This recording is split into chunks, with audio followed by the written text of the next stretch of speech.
Good morning, everyone. My name is Henrik Johansen. I'm a Smalltalk developer. I've been working in Smalltalk for around 20 years now. And I'm currently lucky enough to be employed by Instantiations. So the talk I'm going to give today is really about how the same thing is implemented differently in 3 different dialects of Smalltalk. I know most Smalltalks today support Unicode, but due to time constraints, I thought I'd have to focus on 3 of them. So I'm going to talk about Faro, Quiz, and Vast. Yeah. So today I'm going to first talk a bit about what is Unicode and what does it mean to when I say Unicode string. And then I'm going to give you a slight overview of the different implementations and also dive down into some of the details that sort of get tricky based on the choices made by each implementation. So, yeah. Unicode is a lot of different things. First of all, it's a character set where you map numbers to characters. And that's been expanded since it started. It's currently 150,000 characters or something. But the encoding that you use can differ. Because the way to map 150,000 numbers to bytes on disk or in memory or over the network, you have to make some choices there. So it also it also specifies how to sort of get strings into a form where you can compare them, because one of the things that you can do in Unicode is to represent the same entity with different byte sequences. So there are different ways to normalize a string to be in a consistent format. You also have a definition that sort of relies on the strings being normalized, or what it means to be equivalent strings. And that's part of the standard, sort of. And there's also lots more that is part of the standard, which like comparing strings and doing regular expressions on strings and things like that. So it's a large standard, and I don't think any Smalltalk fully implements the entire standard, but the support sort of differs a bit. So I thought I'd start with an overview. As you can see, the encoding is a bit different. Faro's was started in 2002, I think, originally, the class that we use in Faro today. And at the time, the UTF-32 encoding was chosen because we already had word arrays, and it was easy to just store the whole number in a word. So that meant very easy interoperability with byte strings, because you had code points that could be accessed with constant speed. So, well, you had constant time access to each code point because they are always at the same offset for the same index. However, Quiz and Vast are sort of later developments. Vast started in the first release, I think, was in 2022 of the UnicodeString implementation. And Quiz is a very recent development. It shipped in the last version, and up until that point, they had removed all support for anything other than byte strings. So both of those implementations chose to have the internal encoding be UTF-8. And the reason for that is both that on average it uses a few less bytes per string, but also because that's the standard encoding for exchanging strings data on the web and on Linux, for that matter. So it's sort of the standard way to encode Unicode in 2024. Yeah. So when we talk about Unicode and string equivalency, the important thing here is to see the encoding of the string that only represents a single byte. And for Faro, that was changed some time ago from Mac Roman to Latin 1, which has the nice property that all of the code points are the same as Unicode. So if you have a byte value of 254 in faro, it's the Unicode character with value 254. Kuis, since they threw away the byte string implementation, chose a different encoding for their byte strings that had a better extended ASCII set in the range 128 to 255 that allowed them to support more languages just using a single byte string. And in VAST, it's always been built on the system primitives on both Linux and Windows. So the string class by default is the encoding of your currently selected locale, which means that it will render correctly according to what locale you have chosen. So yeah. So let me talk a little bit about equality. When you talk about equality in Unicode, you have to look at the different ways you can represent the same string. And since this is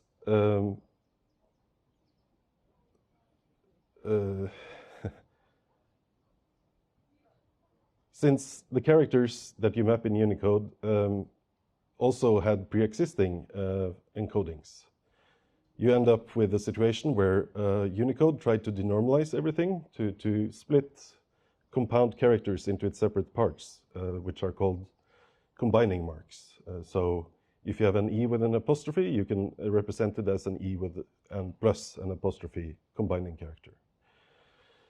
The existing data already had an encoding for E with an apostrophe. So that's what makes it sort of hard to compare strings in Unicode, because you have to, both of them are valid Unicode. both forms are valid Unicode, and you have to sort of transform them so that you can compare them.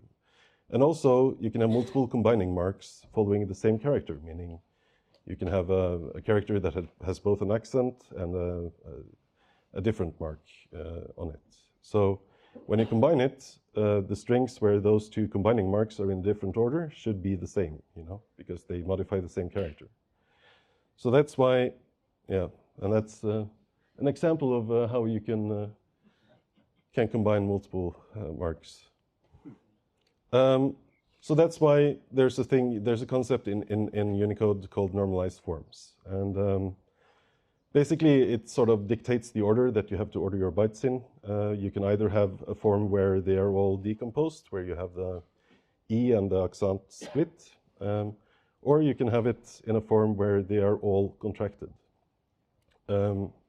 There are slight variations on this, but when it comes to comparing strings, what you do is you normalize them first, and then you compare them.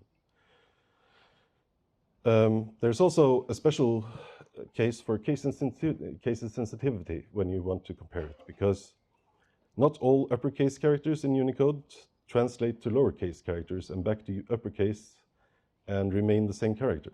So basically, you can't just do as uppercase on both strings and compare them, because if you already had a character that was in uppercase form, in a special uppercase form in one of them, and the other had the same character, the lower case equivalent, it would not compose to the uppercase variant. So there are characters that map from uppercase to lowercase, but not from lowercase to uppercase.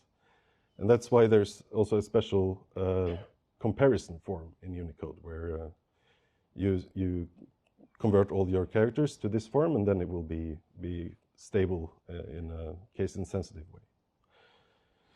And so when we do hashing in Smalltalk, there are two important things. The most important one is that you are consistent with the equality operator. But if you want to have a Unicode string that can be interchanged with a byte string, you also have to make it consistent with single byte strings. So if you have a byte string that has an equal operator that compares equal to a Unicode string, you also have to have the hashing be consistent. Otherwise, you'll end up in a situation where you put things in the dictionary, and all of a sudden, you have duplicate entries, duplicate keys. I mean. So For faro, if you remember the first slide, all of the code points in faro for the byte string are the same as the Unicode code points. So for faro, it's a very simple situation. You just use the same hashing mechanism for wide strings as you do for byte strings, and you get the same hash for the same contents. What faro doesn't do is the normalization part. There are libraries that you can load to do it, but you have to do that part yourself. When you do a comparison operation between strings in faro, you do a byte comparison between the two strings. So there's no automatic normalization of two strings when you compare in faro. In quiz,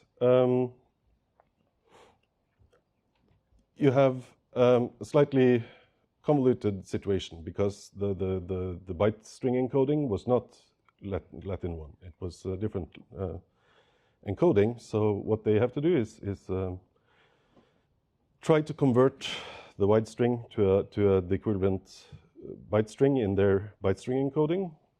And then if it's actually possible to convert it, you have to calculate the hash as if for a byte string.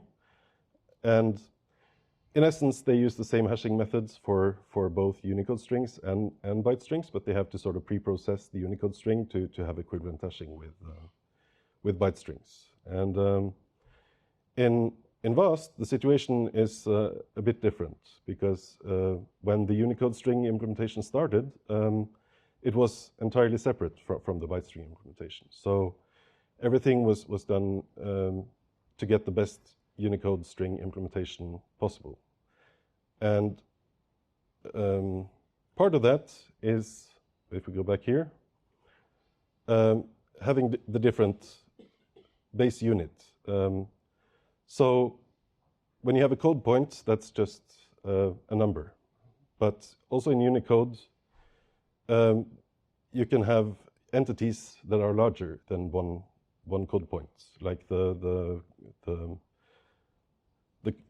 characters here that have been combined with a combining mark. So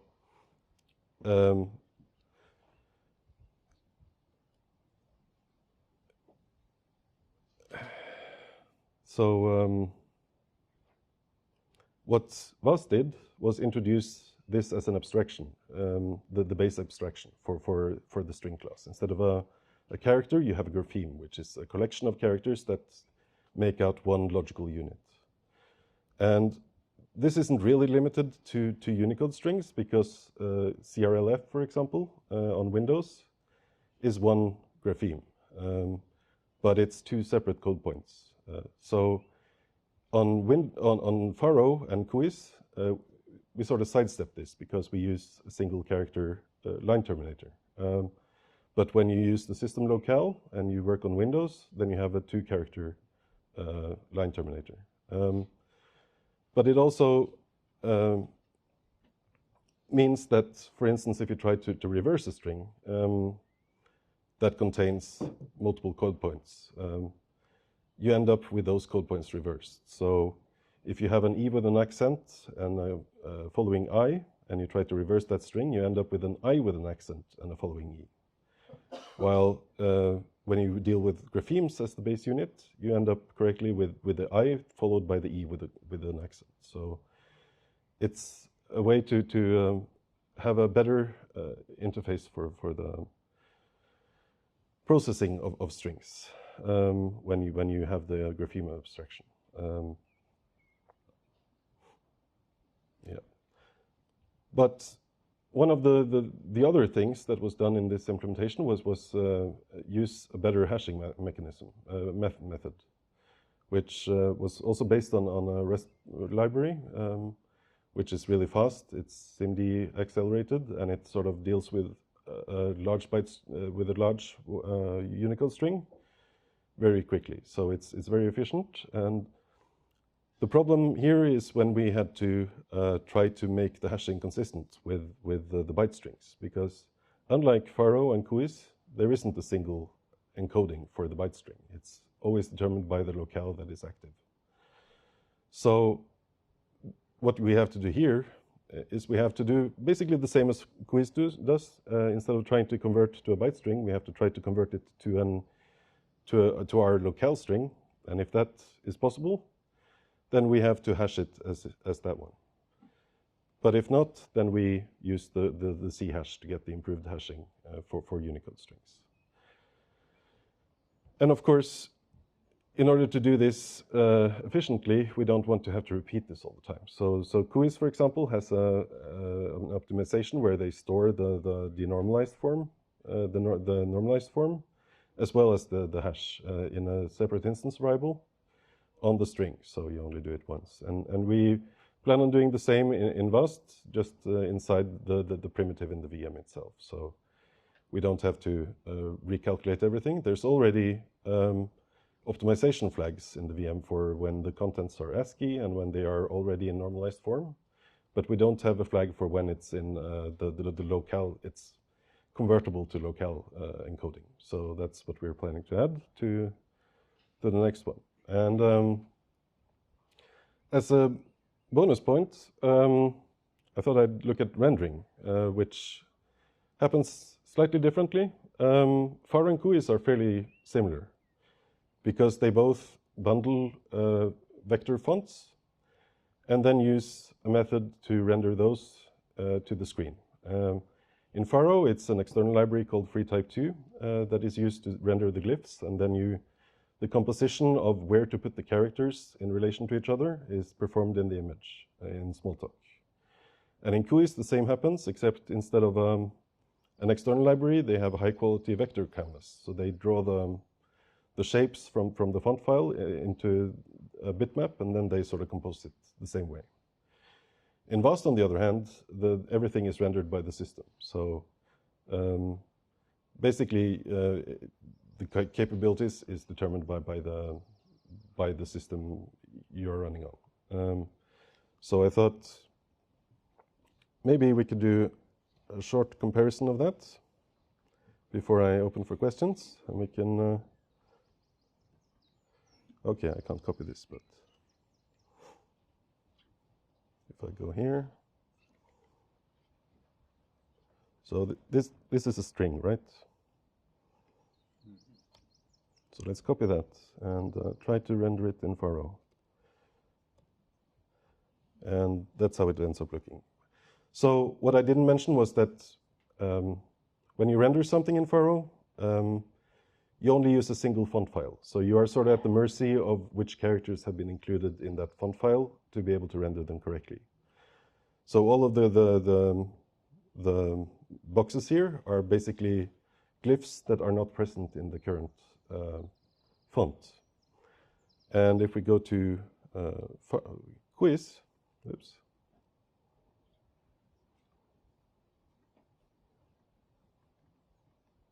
And I'm able to, okay.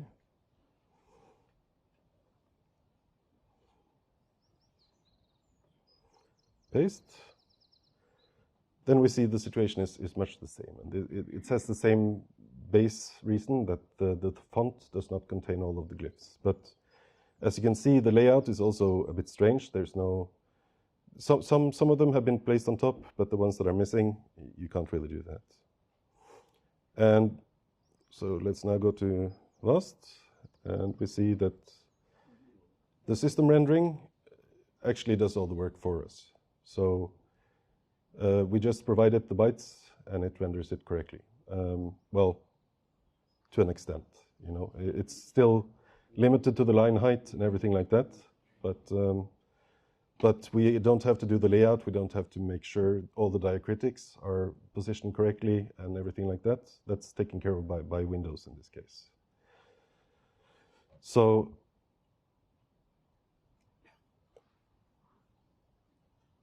let's see.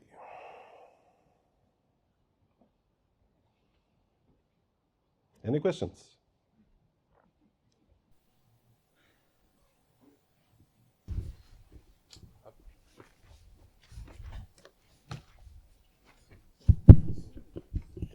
So did I understand you correctly that equality in Vast is grapheme based, so it would implicitly normalize? The primitive that we use for equality normalizes if it's not in a normal form. So yes, it does. How does this work with external systems? For example, on the Linux file system, file names aren't really UTF-8. They're just bytes. Exactly. So in the same folder, you can have two different files with the same file name that has different normalization. Yes. Would these then compare equal in VAST, or do you have just not go to string, or? If you read them as Unicode strings, they would, yes. I assume similar things would happen in the web where you have URLs that are, some of them are not the path elements that are not normalized and some path elements that are normalized. Yes, that you will have to ask Esteban in the next talk. He's worked on that. Thank you.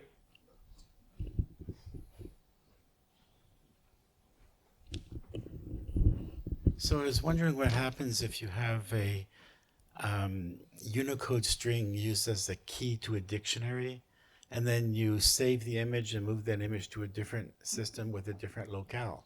Yeah, like I said, that's the plan is to sort of store the current locale when you save the image, and then if it's different, we rehash it. So basically the same thing you do when you move from a big endian to a little endian system. It's enormously tricky. It is. That's. But as long as it works. Well, that's. Is a Unicode string still a collection of characters? If you index into it with @ what do you get back? Well, I didn't go too far into this, but there are different views you can get on a Unicode string in VAST at least. So you can choose whether you want to look at it as scalars or code points, or if you look at it as graphemes. And the default is to look at it as graphemes. So if you just use string @1, you get the first grapheme, not the first character.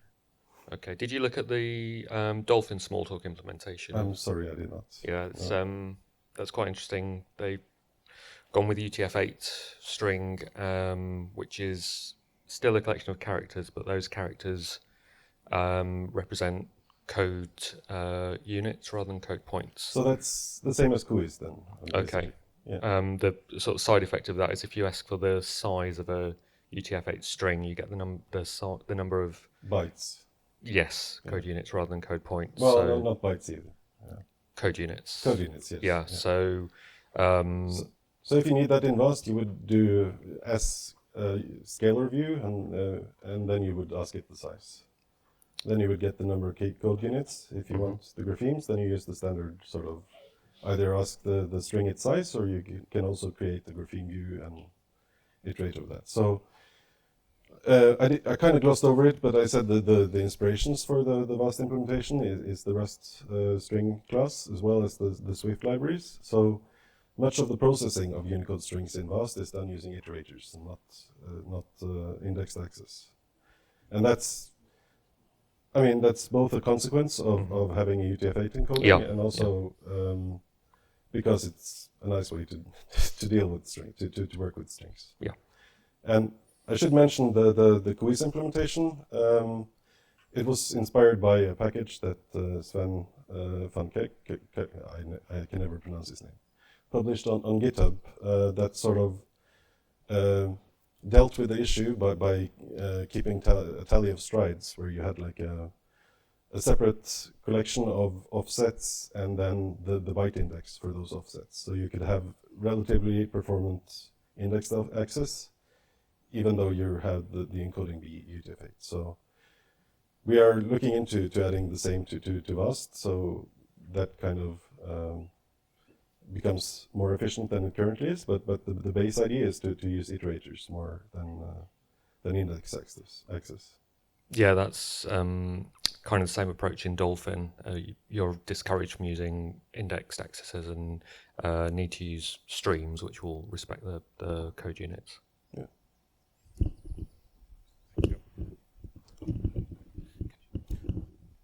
Well, indexed access in quiz respects the code unit. You don't get the byte at byte index this or that. You get the code unit at code unit index this or that. But in VAST you get the grapheme at grapheme index this or that. So it's Staying on the topic of indexing, is there some sort of research done on whether we're actually indexing strings a lot?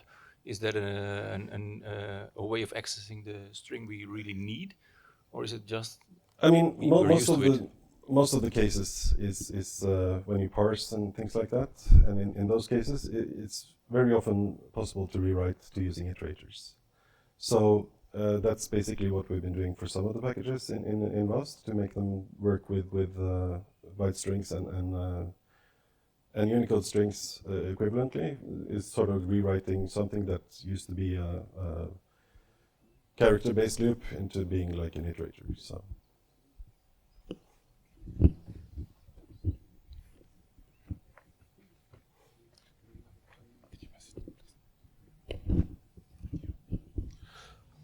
Are you planning to provide some of your learnings in form of a document that tells users how to go from A to B? Like if you have a database or if you do some copy replace from to, here's the way how you do that in Unicode later on? Yes, we can certainly do that. Will you? Hopefully.